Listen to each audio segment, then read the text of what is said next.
temps d'enseignement, dans notre temps de partage de la parole, dans cette émission à l'écoute de la parole. Bienvenue à vous, bienvenue de partout où vous nous suivez dans le monde, en Europe, en Afrique, en Amérique, en Asie, en Océanie, peu importe l'endroit où vous êtes, nous vous saluons dans le nom du Seigneur Jésus-Christ. Nous bénissons Dieu pour vos vies, nous bénissons Dieu pour la fidélité que vous avez à suivre ce programme et nous bénissons Dieu pour les pères spirituels que vous avez dans vos églises, pour les parents spirituels, pour les pasteurs de vos églises. Nous rendons grâce à Dieu pour tout ce que le Seigneur permet que ses serviteurs puissent vous enseigner et nous bénissons le Seigneur. Alors sans plus tarder, nous allons incliner la tête et nous allons rendre grâce à Dieu. Tendre Père, merci. Toi qui as fait les cieux et la terre, toi qui es Dieu partout, toi qui es notre roi et nous le savons et nous l'acceptons. Sois le bienvenu encore ce matin au milieu de nous par ton esprit. Toi qui es celui qui nous a donné le souffle de vie par ton amour et par ta miséricorde. Merci Père. Merci de ce que tu illumines les yeux de nos cœurs encore en ce jour pour apprendre ta parole. Merci de ce que le Saint-Esprit seul, le maître des temps et des saisons, celui qui est le gouverneur ici, prend le contrôle de tout ce qui sera dit, tout ce qui sera fait. Bénis, Père, ce temps, bénis cette journée, bénis cette soirée, en fonction de là où nous nous trouvons. Que la main du Seigneur soit là avec nous, que son sang nous couvre, le sang de Jésus, et que ses anges soient autour de nous. À lui seul soit la gloire, l'honneur, la magnificence. Amen. Alors, encore une fois de plus, nous vous accueillons dans le nom du Seigneur Jésus. Je rends grâce à Dieu pour vos vies. C'est parce que c'est pour vous que le Seigneur a mis en place ce programme et nous profitons parce qu'il passe par nous pour vous bénir et nous profitons d'être bénis au milieu. Mais c'est vous l'objectif, c'est vous que le Père aime plus que tout pour vous faire parvenir sa parole afin de mieux le connaître. Je rends grâce à Dieu donc pour vos vies, je rends grâce à Dieu pour toute l'équipe qui travaille avec nous ici à la mise en place de ce programme. Que le Seigneur vraiment puisse les bénir au-delà de ce qu'ils pensent. Je bénis le Seigneur pour les pères spirituels, les parents spirituels qu'il m'a donnés de par le monde. Oui, j'ai des pères spirituels que j'aime beaucoup et que j'honore dans le nom de Jésus.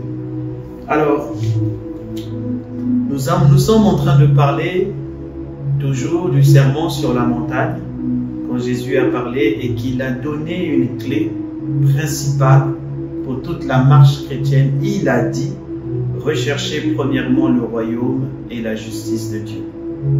Dans Matthieu 6 au verset 33.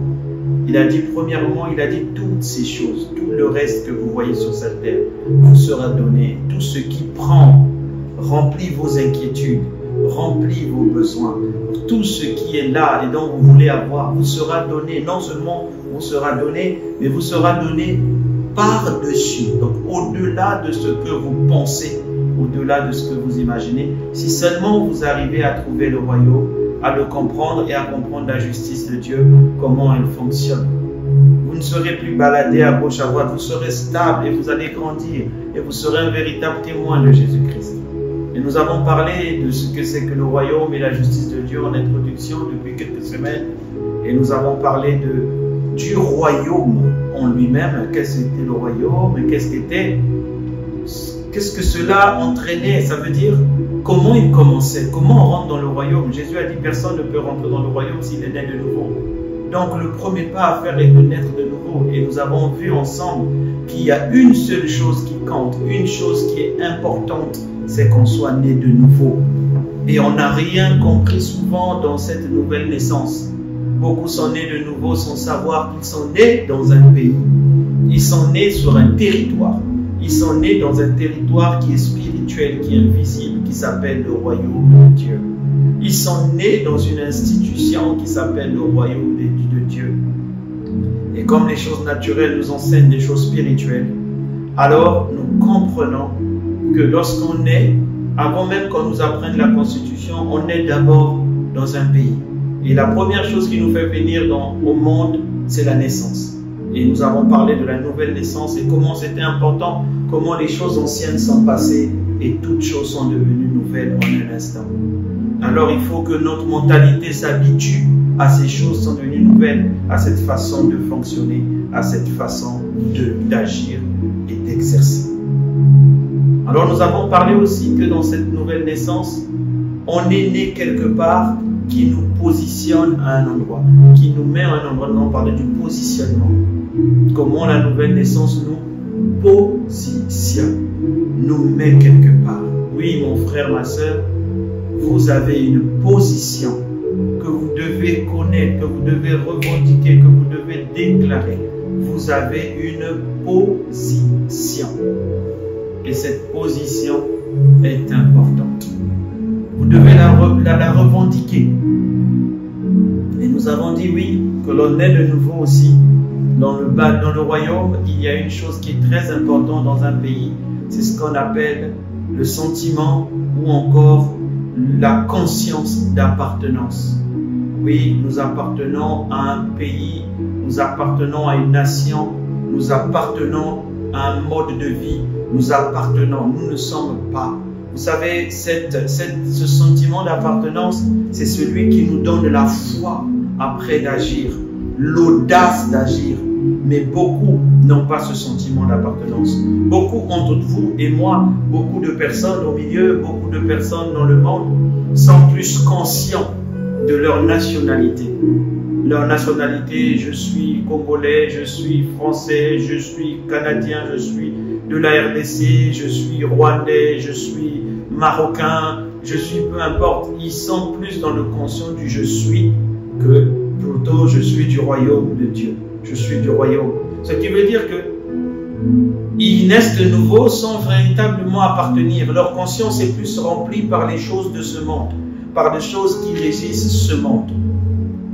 Or, il y a plus grand dans cette appartenance, il y a bien plus grand.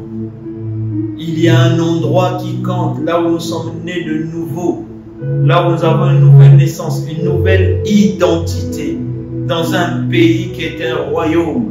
Et c'est un royaume qui n'a pas de fin, ce qui veut dire que vos nationalités terrestres vont finir à un moment, à la fin de la vie sur terre, à la fin de la terre.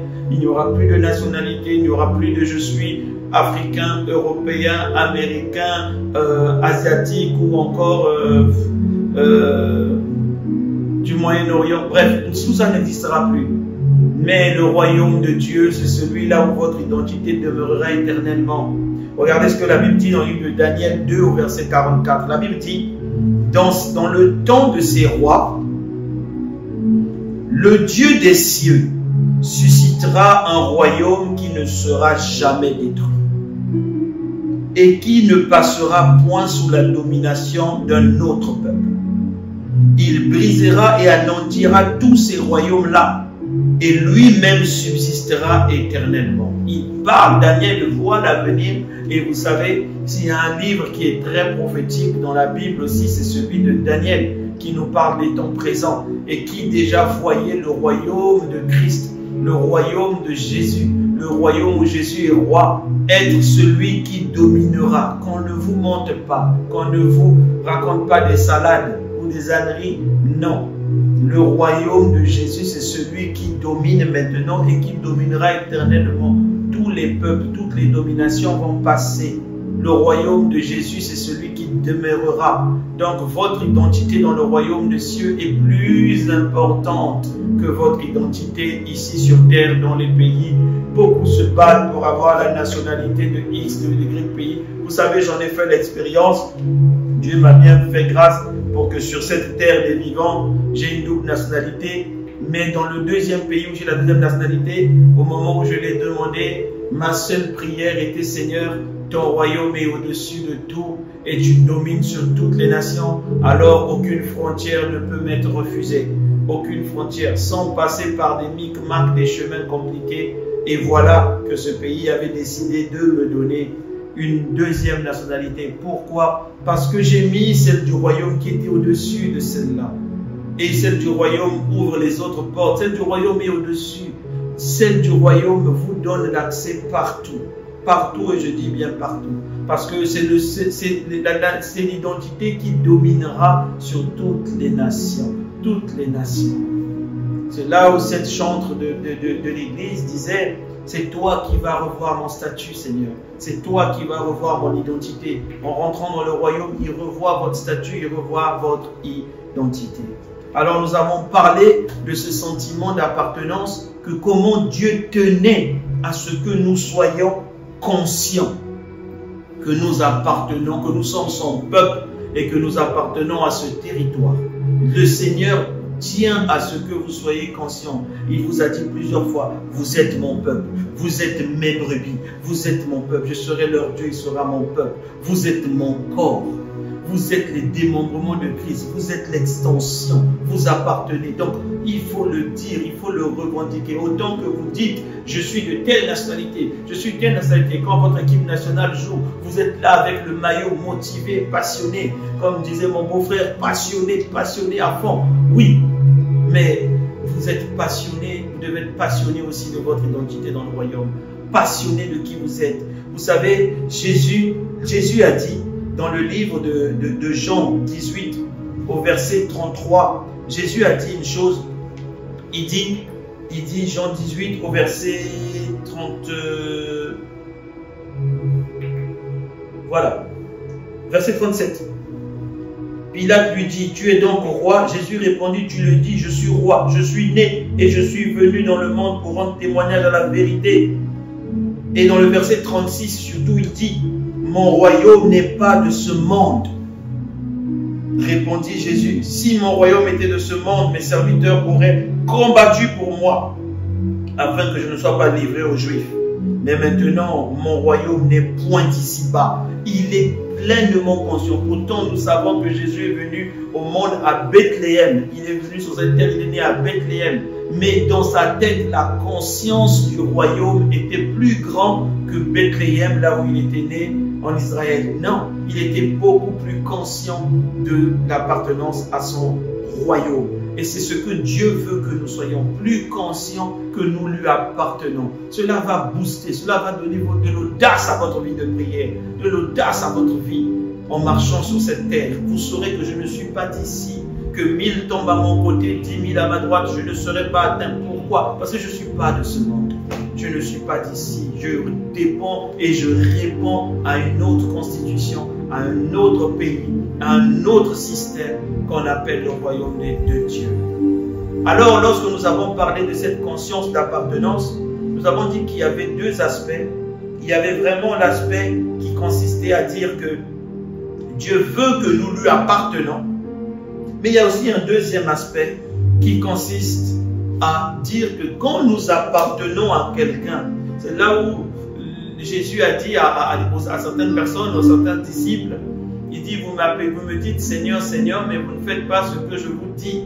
Pourquoi? Parce que le mot Seigneur, c'est le mot en hébreu qui veut dire, en hébreu ou en grec qui veut dire kurios. Kurios qui veut dire propriétaire. Propriétaire, c'est-à-dire que quand on dit Seigneur Jésus, on dit mon propriétaire, je t'appartiens. Quand on dit Seigneur mon Dieu, on dit mon propriétaire. Quand on dit le Seigneur de l'univers, c'est-à-dire que le propriétaire de l'univers. Quand on dit le Seigneur des éthers, c'est le propriétaire des éthers. Donc quand on dit Seigneur Jésus, on est en train de dire propriétaire. Il dit, mais vous dites, vous m'appelez propriétaire, mais vous ne faites pas ce que je vous dis. Alors lorsqu'on appartient au royaume, non seulement on se revendique de ce royaume, mais c'est que nous nous appartenons plus. Et c'est là où nous commençons déjà à introduire la culture. 1 Corinthiens 6 au verset 19 nous dit, ne savez-vous pas que votre corps est le temple du Saint-Esprit qui est en vous et que vous avez reçu de Dieu et que vous ne vous appartenez point à vous-même. Ce qui veut dire que tu ne peux plus faire ce que tu veux, mon frère. Quand tu te revendiques étant citoyen du royaume de Dieu, tu ne peux plus dire c'est ma vie, je fais comme je veux. Tu ne peux plus dire oh ça là c'est mon argent et j'en fais ce que je veux.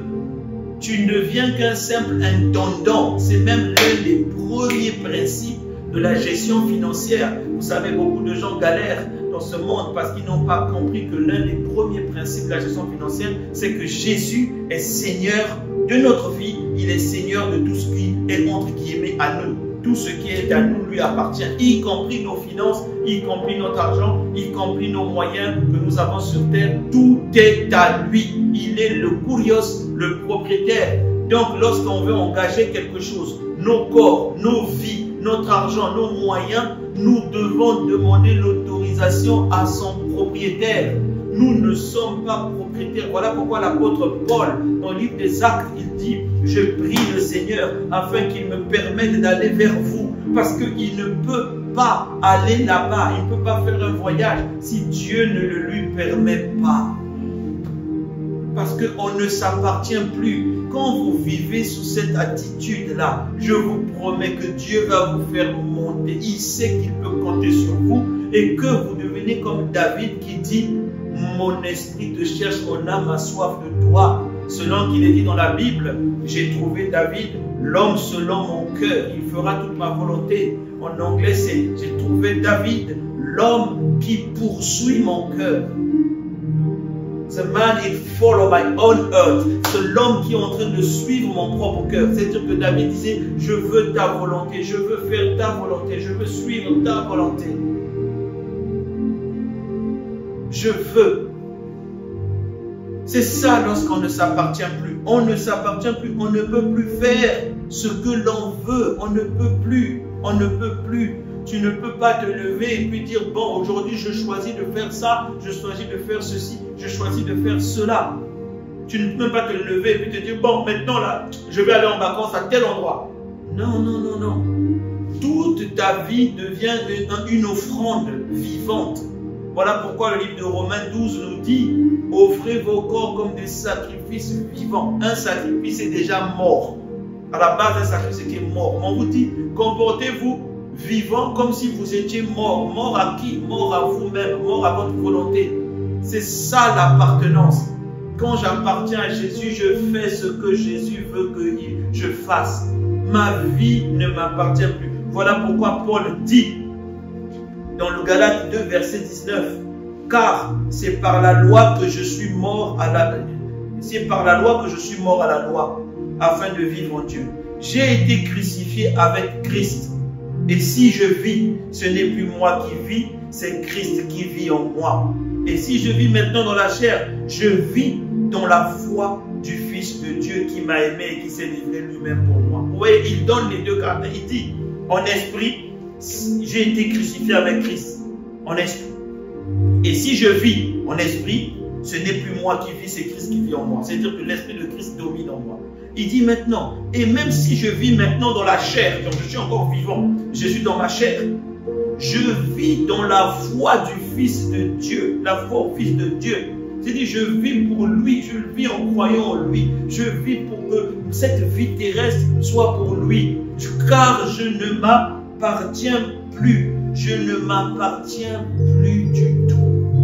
Vous ne vous appartenez plus. Quand vous vous levez, dites Seigneur, je suis à toi, je suis pour toi, je suis en toi, je fais ce que tu veux. Parce que je suis né dans ton royaume, non seulement tu as dit tu es mon peuple, mais à nous il a dit vous êtes mes enfants, vous êtes mes fils, vous êtes mon corps. Ma main ne peut pas dire Marc, laisse-moi, je vais d'abord me balader à gauche et puis après je vais revenir. Non. Parce qu'il est rattaché à un corps. Et la tête a toute la décision, c'est la tête qui réfléchit et la tête, la Bible dit, il en a mis la tête, c'est Christ lui-même de ce corps. Nous sommes dans ce corps assis en haut, on a ce sentiment d'appartenance qui dit que nous sommes à lui. Nous sommes à lui. À lui. 1 Corinthiens 6, 17 dit, celui qui s'attache au Seigneur est avec lui un seul esprit. Alors, lorsque nous sommes dans le royaume, nous devons savoir que dans un royaume, les sujets du royaume n'appartiennent pas à eux-mêmes. Ils sont des sujets, des propriétés du roi. Ils sont. Alors, si quelqu'un vient attaquer ces peuples-là, le roi se lèvera pour dire, je défends mon peuple. Je défends mon peuple. Je ne défends pas d'autres peuples, mais le mien, je le défends. J'en suis responsable. Et les sujets doivent, eux, en retour, savoir qu'ils sont la propriété du roi. Leur vie et leur mort dépendent de la volonté du roi. C'est là l'appartenance. L'appartenance, nous sommes à lui, nous sommes fiers de lui appartenir, mais de l'autre côté, nous ne pouvons pas faire ce que nous voulons parce que nous sommes désormais sa propriété. Et si on est sa propriété, on commence à aimer les choses que lui, il aime. Voilà pourquoi Colossiens 3, verset 2 dit, même depuis le verset 1, si vous êtes ressuscité avec Christ, cherchez les choses d'en haut, où Christ est assis à la droite de Dieu. Affectionnez-vous aux choses d'en haut et non à celles qui sont sur la terre. Aimez les choses d'en haut parce que c'est là votre place, c'est là votre royaume, c'est là où vous êtes nés. Dites à Dieu, Seigneur, aide-moi à renoncer, à détester ce que tu détestes, à vomir ce que tu n'aimes pas. Toi qui as le pouvoir de mettre en nous le vouloir et le faire, mets en moi un vouloir qui est différent, celui qui rejette le péché, celui qui rejette telle attitude, celui qui rejette ce que tu n'aimes pas. Fais-moi aimer ce que tu aimes. Fais-moi aimer les choses de ton royaume. Fais-moi aimer les choses de mon pays. Fais-moi aimer ces choses-là. Aimer. Et alors, lorsque nous allons avancer avec le Seigneur, nous allons marcher en étant conscients qu'il est notre Dieu qui nous protège. Rien ne pourra nous arriver. Deux choses vont être manifestées. La première des choses, c'est que rien ne pourra nous arriver. Rien. Rien. Jean 10, verset 27, il dit, mes brebis entendent ma voix, je les connais et elles me suivent. Je leur donne la vie éternelle et elles ne périront jamais. Jamais. L'enfer, ce n'est pas pour toi, ce n'est pas pour moi, ça ne sera pas notre partage au nom de Jésus. Jésus l'a déjà dit, périront jamais. Et personne ne les ravira de ma main. Le sorcier de ta famille, le sorcier du quartier, le sorcier de quoi, les démons de l'enfer, personne ne pourra nous ravir de la main du Seigneur. Parce que nous sommes sa propriété. Il a dit, ce sont mes brebis. Personne. Il dit, dans le verset 29, mon Père qui me les a donnés est plus grand que tout. Et personne ne peut les ravir dans la main de mon Père. Mon frère, personne ne peut te toucher. Personne ne peut te ramener dans le monde. Personne. Dis avec moi, personne. J'appartiens à Dieu. Dis avec moi, j'appartiens à Dieu. Oui, tu appartiens au plus grand de tous. Personne. Mais c'est l'ignorance qui nous fait vivre certaines choses. C'est l'ignorance qui nous fait traverser certaines situations. Mais à la base, personne ne peut te ravir. Quand tu es conscient de ça, la chose qui vient, tu dis, arrière de moi, ça ne m'arrivera pas. Pourquoi? Je ne t'appartiens pas. Vous voyez, la Bible dit, Satan est venu devant Jésus. Jésus a dit, le prince de ce monde vient. Il est venu pour la troisième fois, je crois, Jésus. Venir chercher quelque chose qui lui permette de dire, je t'ai eu. Il a dit, Jésus dit, il n'a rien de lui en moi.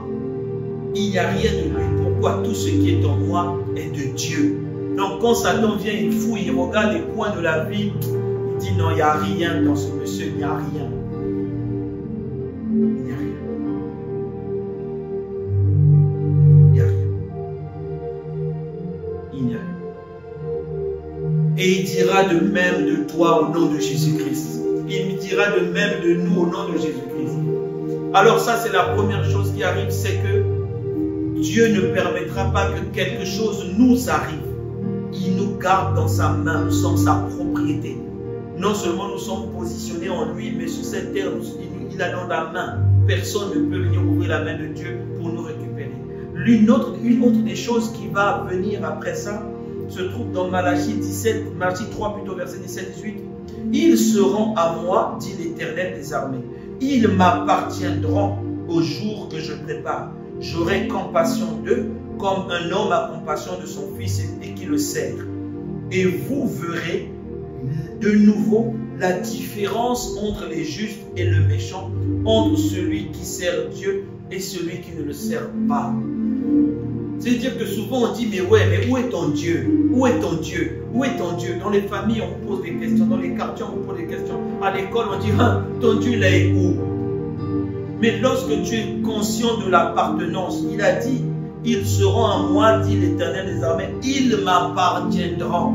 Quand tu es conscient que tu appartiens à Dieu et que tu ne fais pas ce que tu veux parce que tu lui appartiens et que tu ne lui montres, il a dit, il mettra de nouveau la différence entre le juste et le méchant. Il y a des choses qui vont arriver. Moi, j'aime beaucoup ce verset qui dit, ils mettront la main sur la bouche.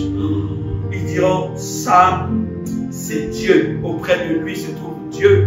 La Bible dit, les Égyptiens ont dit à Pharaon, Pharaon, ça, c'est le doigt de Dieu. Ça là, on ne peut pas. Ça, ce que Moïse est en train de faire là, ça c'est le doigt de Dieu. Et ils diront ça de votre vie au nom puissant de Jésus. Il a dit, vous verrez de nouveau la différence entre le juste et le méchant. Tu veux voir cette différence sur ta vie? Tu veux voir cette différence? Elle est praticable, elle est véritable dans le royaume de Dieu. Quand tu acceptes le royaume, tu acceptes le règne, tu acceptes d'appartenir à Jésus, d'appartenir au Christ, d'appartenir, d'être la propriété de Dieu. Il dit, tu verras désormais, il va mettre une différence entre toi. Tu n'as pas honte de lui. Quand là où il faut parler de lui, tu parles. Ne fais pas, il nous a déjà dit avant, ne faites pas comme les hypocrites qui se mettent au coin des rues ou au coin des synagogues, donc au coin des églises, en train de crier pour dire que eux ils prient. Non, rentre dans ta chambre, prie, dis je t'appartiens. Et quand il faut prier, quand on te dira, mais comment ça t'est arrivé? Tu dis c'est Dieu, c'est mon Père qui est en haut. Je n'appartiens pas à ce système. Les gens vont rire, mais tu es en train de dire la vérité. Non, mais je ne suis pas avec vous. Mais comment cette maladie a touché tout le monde? Pas toi, mais pas moi. Pas moi, pas moi. Pourquoi? Parce que je ne suis pas d'ici. Dans le monde où j'évolue, il n'y a pas de maladie. Donc quand la maladie vient, elle me regarde et dit non, lui, je ne le connais pas sur cette terre. Double identité. Donc le sentiment d'appartenance, Dieu veut qu'on sache que nous lui appartenons lorsqu'on est dans le royaume. Et il veut qu'en sachant que nous lui appartenons, nos vies ne nous appartiennent plus. Alors on n'est plus libre de faire ce que l'on veut. La liberté qu'on a, c'est en Christ. On fait tout ce que Christ veut qu'on fasse. Tu prospéreras, tu iras loin. Mais il y a des choses qu'on ne peut plus faire parce que nous ne sommes plus à nous-mêmes. Nos corps sont le temple du Seigneur. On ne peut plus en faire ce que l'on veut. Il y a des endroits où vous ne pourriez pas aller. Il y a des choses que vous ne pourriez pas faire parce que vous ne vous appartenez plus. J'avais beaucoup aimé une fois le pasteur Chris Oyakilome, à qui on accusait certaines choses. On l'accusait d'avoir fait certaines choses qui n'étaient pas justes. Et puis dans un interview, il a dit, je suis un homme de Dieu. J'ai donné ma vie à Jésus. Même si je veux aller faire telle chose, Dieu va m'attraper par le col, il va me ramener. Je ne pourrai pas. Je ne pourrai pas. Avez-vous déjà voulu faire quelque chose et vous sentez que, on dirait, tout au-dedans de vous s'oppose à ce que vous puissiez faire ça? Toutes les circonstances s'opposent, les pneus de voiture éclatent, tout parce que Dieu ne veut pas. Ça, c'est quand vous êtes sa propriété. Et nous sommes sa propriété. Dites avec moi, je suis la propriété de Dieu. Dis avec moi, je suis la propriété de Dieu. Et Dieu te conduira. Il a dit, je t'instruirai. Je te montrerai la voie que tu dois suivre. Je te conseillerai. J'aurai le regard sur toi. Ça, c'est ce qu'il va faire. Et personne ne nous ravira de sa main. Personne ne nous ravira de sa main. Rendez-vous au sommet. Rendez-vous avec lui en haut. Rendez-vous parce qu'il est notre Père. Il est notre Dieu.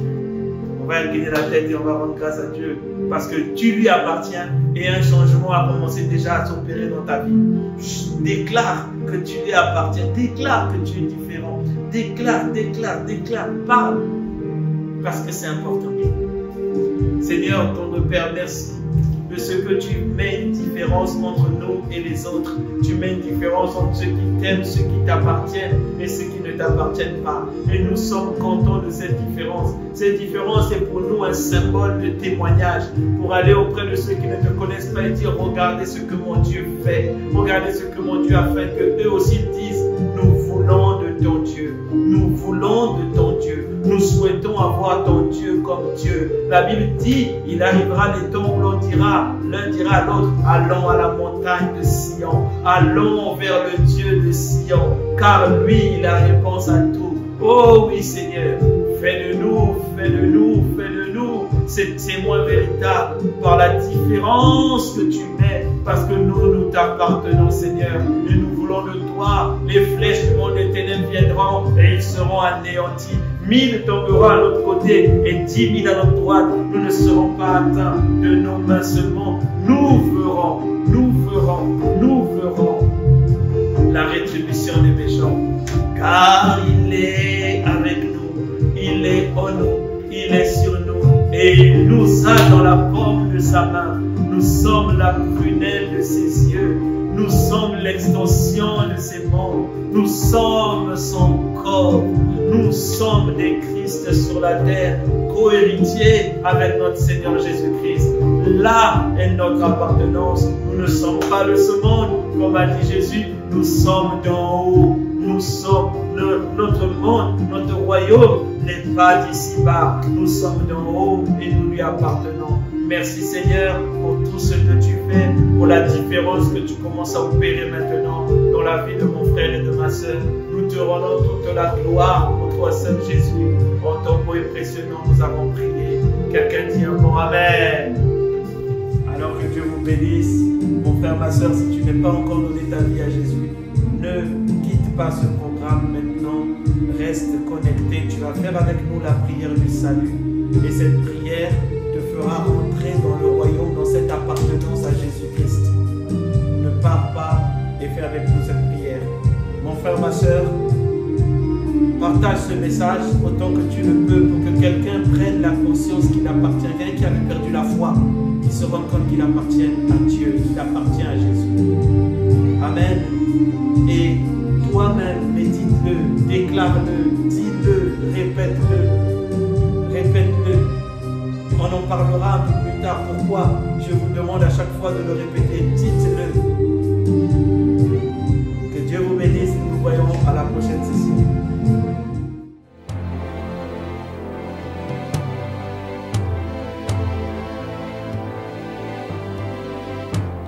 Ô Seigneur Dieu, je crois en ton Fils Jésus-Christ. Je crois qu'il est mort pour moi et que Dieu l'a ressuscité d'entre les morts. Je confesse de ma bouche que Jésus-Christ est le Seigneur de ma vie. Dès maintenant et pour toujours. Je donne ma vie à Jésus-Christ dès aujourd'hui et j'ouvre mon cœur par la foi et reçois le salut.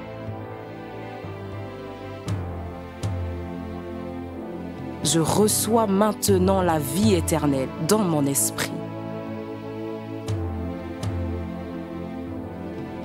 Merci Seigneur d'écouter ma prière. Mes péchés ont été lavés par le sang de Jésus.